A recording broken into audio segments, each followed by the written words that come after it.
menjelaskan tentang pengertian analisis data.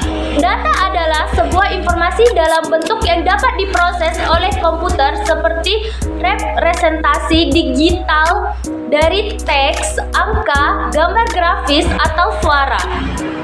Assalamualaikum warahmatullahi wabarakatuh. Perkenalkan, nama saya Nur Aziza. Di sini saya akan menjelaskan pengertian analisis data. Menurut Adiata Lubis 2014, data adalah fakta-fakta yang menggambarkan suatu kejadian yang sebenarnya pada waktu tertentu. Perkenalkan, nama saya Arifin Ham. Saya akan menjelaskan tentang teknik pengumpulan data. Pertama, angke. Angke memberikan seperangkat pertanyaan atau pernyataan kepada orang lain sebagai responden untuk diambil jawabannya. Nama saya Stefani Selviguna Sandoka, ingin menjelaskan tentang observasi dan wawancara. Observasi ialah melakukan pengamatan secara langsung atau situasi subjek dari penelitian. Dan wawancara ialah mengajukan pertanyaan-pertanyaan secara langsung dari narasumber. Sekian dari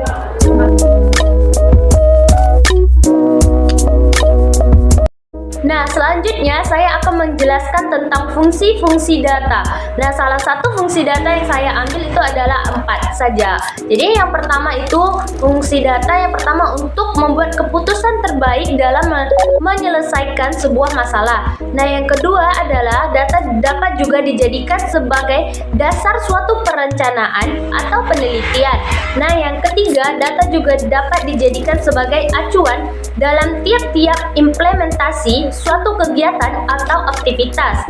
Nah, yang keempat itu ada fungsi data dapat dijadikan sebagai bahan untuk evaluasi. Hai, saya Moses Yogi Pratama. Di sini saya akan menjelaskan tentang privasi dan keamanan dalam publikasi data. Data adalah informasi berupa nama, umur, jenis kelamin, dan sebagainya yang berkaitan dengan individu hidup yang dapat diidentifikasi. Suatu data dapat dikatakan data pribadi apabila data tersebut berhubungan dengan seseorang sehingga dapat digunakan untuk mengidentifikasi orang tersebut, yaitu pemilik data.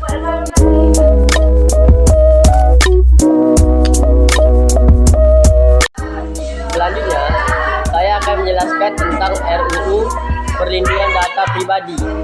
Data pribadi yang bersifat umum yaitu nama lengkap, jenis kelamin, warganegaraan, agama. Data pribadi yang dikombinasikan untuk mengidentifikasi seseorang. Baiklah, selanjutnya saya akan menjelaskan data pribadi yang bersifat spesifik.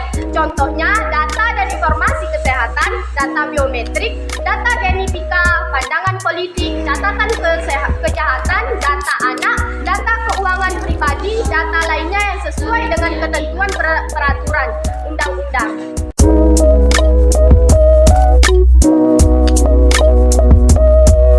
Nah, selanjutnya saya akan membahas tentang mengapa kita perlu menjaga data pribadi kita. Yang pertama, intimidasi online terkait gender. Nah, yang kedua, mencegah penyalahgunaan data pribadi oleh pihak-pihak yang tidak bertanggung jawab. Nah, yang ketiga, menjauhi potensi penipuan. Yang keempat, menghindari potensi pencemaran nama baik. Nah, yang terakhir, yang kelima, hak kendali atas data pribadi kita. Sekian dari kami, terima kasih.